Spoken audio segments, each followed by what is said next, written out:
Hello, everybody. Happy weekend. June the 25th, 2023. Out here in my garage.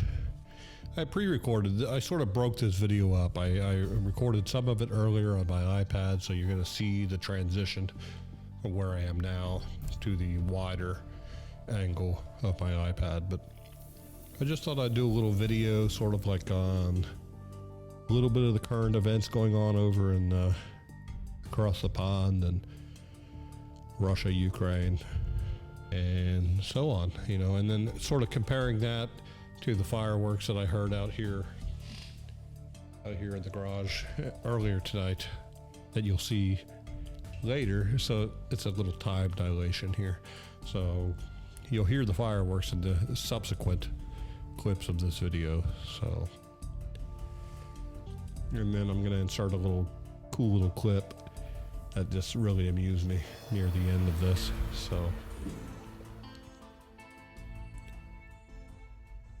we've had some storms passing north of us. Thankfully we didn't get hit by it, but let's go into the video. So cutting back to my iPad input. Hello everybody. It's been a while since I posted last, probably back when I was in Vegas. A couple of weeks ago. Well, it's been about, not a couple of weeks. It's been just a week from today. So I came back 1 week ago today. It seems like longer. Hear the fireworks in the background. I guess it's getting close to 4th of July time here in Midwestern America. So everybody's buying and setting up fireworks. We've seen like firework tents pop up around town. So yeah, but at the same time, I guess what prompted me to start this video here this evening, it's let's see, 1900 hours, so about 11 Eastern time, about 7 o'clock Pacific, was just what some of my friends are going through over in the Russian areas, with battles and the Ukraine and Russia and just all that stuff, like the 4th of July here in America, sort of the fireworks, I guess, are sort of a representation of the battles that we fought back 200, it's probably, well, it's almost 250 years ago now. I think in 2026, 2024, 1776, 2026, I think it's going to be 250 years from the American Revolution. So, and these fireworks back here, I think you can hear them. That's sort of a representation of the American Revolution back in 1775, 76, I don't know, 1780. Or not 1780, 1770. It was like, I think most of the wars here in the U.S. have been about 4 years. So you have like the Revolutionary War, I think, was about 4 years. The Civil War was about 4 years, like 1861 to 65. World War I, which was like 1914 and 1918. World War II, 1941 to 1945. And then after that, the wars drug on for much longer. After the, I'm about 3 minutes in. I guess I can speak a little more freely now. I think they only filter the first part of the videos, but, Iraq and Afghanistan and all that, those wars drug on. Well, the first Iraq and the second Iraq war, I guess it was Desert Shield and Desert Storm, or vice versa. They didn't carry on for as long, but the Afghan war carried on for a number more years. But yeah, I guess we were in Afghanistan ever since, right around 9/11, all the way up till this past year or two, till 2021, I think, August 2021, when they when Biden was in office or whatever, and he pulled out.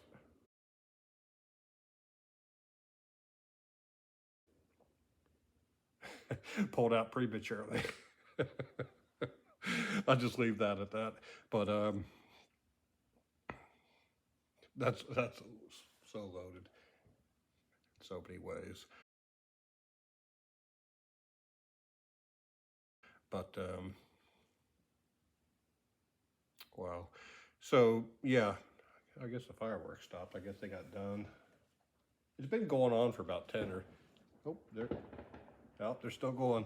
I guess somebody's a little bit early this year. It's only the 25th of June. We still have 5 more days and 4 more days, so about 9 days until the 4th of July. So I guess they're just a little ambitious. Or maybe it's because of everything going on in the world these days. Yeah.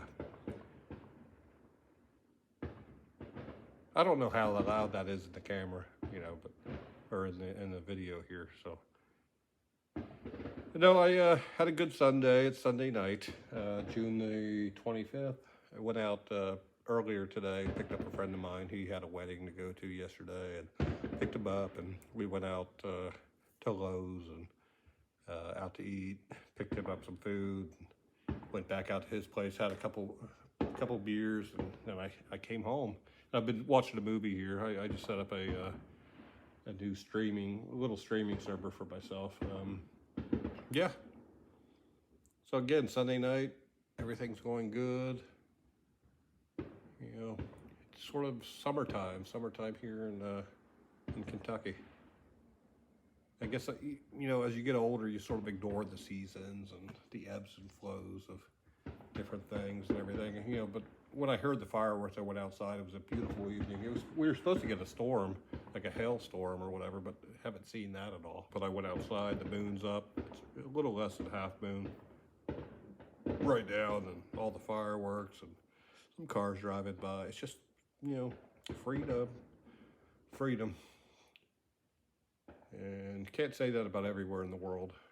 My friend, you know, Ivan, he's over in the Moscow region. So I guess, you know, Moscow, yeah, I've heard like different stories about what's happening over there, whether it's a true military coup, whether Putin's still in charge, or if the Wagner group, you know, is still heading into Moscow. I don't know. I haven't paid attention to the news today. So it's a little bit scary, you know, that Russia could be on the edge of instability and on the brink of some kind of takeover or whatever. But so I just hope that calmer minds and stuff prevail, no matter which side it is.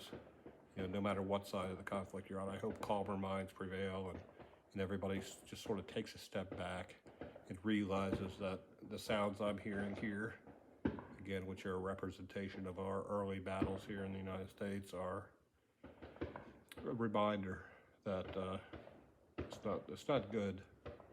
It's not a good thing, you know, to be in battle. And I wish everybody the best, no matter what country you're in or what battle you're fighting, what side you're on. We're all just people. And I guess I'll sort of leave it at that while the fireworks are still going off here in the background. Yeah, I cut out there for a minute, but it's still going on back there. It just stopped. I think it just ended. The Battle of Kentucky. Yeah, so I just thought I'd jump back in here. You know, I ended, you'll see it cut. Yeah, I found a little clip here. It came out, let's see what year that was, about 3 years ago. ABC News was heavily criticized this week for airing footage the network said showed an embattled Syrian border town. I'm reading off the screen here. Only for some viewers to point out that it looked very similar to a YouTube video from a Kentucky gun range. The network took down the video and apologized, but did not offer further explanation. I'm going to insert that video here This past weekend, ABC World News Tonight did something they now regret, dropping them firmly into the sights of the Trump administration, which can now point to the network as peddling fake news. The video in question first appeared on ABC's Sunday evening broadcast. This video right here appearing to show Turkey's military bombing Kurd civilians in a Syrian border town. Compounding the error, Tom Yamas then tossed to foreign correspondent Ian Pennell, who voiced over the same video. This video, obtained by ABC News, appears to show the fury of the Turkish attack on the border town of Tal Abyad 2 nights ago. Almost immediately, the website Gizmodo reported that Twitter users were comparing the ABC video to YouTube video from a Kentucky gun range. The ABC video also appeared to have been altered. Shortly after it aired again on Good Morning America, ABC issued a statement saying, "We've taken down video that aired on World News Tonight Sunday and Good Morning America this morning that appeared to be from the Syrian border immediately after questions were raised about its accuracy." ABC News regrets the error. But nowhere do they explain what happened. And as critics point out, ABC News reaches millions of people a day. The damage is already done. And not everyone is going to see the correction on Twitter, which is buried deep in their feed. An ABC spokesman told us, "We are continuing to investigate." I'm actually a little flabbergasted that the network doesn't want to be more transparent about this, that they don't want to explain what happened. Maybe they will, because the spokesperson was very civil to me, but he basically just reissued the statement that they gave last week. But we didn't know what it was. And those things came in on beta tape back in those days, or VHS, or whatever it was, or what the source was. So I'm surprised it got on the air in the first place, and I'm doubly surprised, that, especially in this day and age of fake news, that they don't want to be more transparent. Yeah, I'm hard-pressed to go beyond what you just said. I don't see how they can get away without explaining what happened. I do want to say, can you imagine being in Kentucky and having that happen down? I hope they put up flyers around that town in Kentucky to let people know every that 2 years they do it, yeah. Because that is a terrifying-looking video. But you're right, it's completely mysterious how it would have gotten in.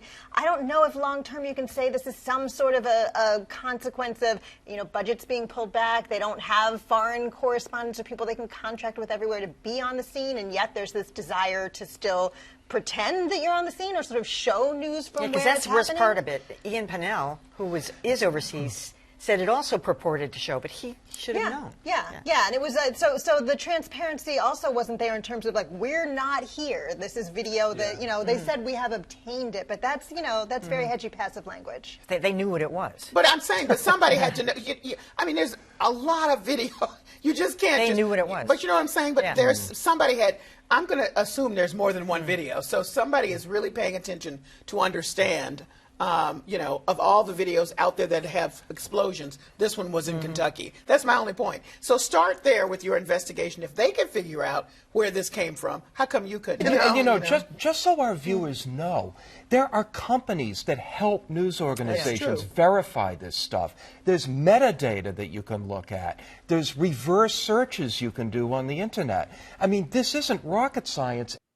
So you just saw, in the video, people say that if anybody invaded the United States, that we could not defend ourselves against militaries, big militaries, U.S. military, if there was a civil war, or if China or Russia or any other country came into our territory. But you just saw that video. The video, that's just a bunch of rednecks here in Kentucky shooting their guns. A lot of them are veterans. They've gotten permits, which we're allowed to do here because we're free to do that. Even outside of just the right, for all of you who aren't familiar with the right to bear arms, we're allowed to have handguns and shotguns and rifles, and the liberals are trying to ban our AR-15s, which AR-15s are actually really small bullets. They're not that big. They're not that bad compared to the bigger guns, which you just saw in the video. Now, granted, for the bigger ones, you have to have what they call an ATF permit, or a tax stamp to be able to have an automatic weapon, and they're expensive. And the weapons themselves, I've shot a few automatic weapons over the years. It's still going on. You can hear it. You can buy them, but they're very, very, very expensive. So and it's sort of unfair because it's sort of the right to bear arms is sort of the right for everybody to bear arms, but to be able to get the good stuff, you have to have the money to do it. You have to be, commonly in this part of the country, you have to be like a gun store owner who has the money to get the tax stamps from the ATF to have automatics or to have the bigger restricted weapons. But yeah, so that video was just great. I loved it because I remember seeing that live back in the day, a couple of years ago. It probably was before 3 years ago, but probably even further back than that. But because I remember seeing the video like years before, just on YouTube, and I knew that it was from that range. But when I saw it again on CNN, they changed the colors, a little bit. They made it look more like a battle zone. And on the screen, you saw that they sort of split, the screen when they, discovered that it was a fake video. So, yep. So I'm really going to jump out of here again for the night, but I just thought that was hilarious. And I thought of that video like after I ended the previous section. So, but yeah, it's again about, here in Kentucky, it's about 10:16. So about 7:16 Pacific, because I operate on Pacific time now for the time being. No pun intended. Yeah. I keep saying they're going to be ending their little fire. There's another one. So everybody have a good night. Peace out.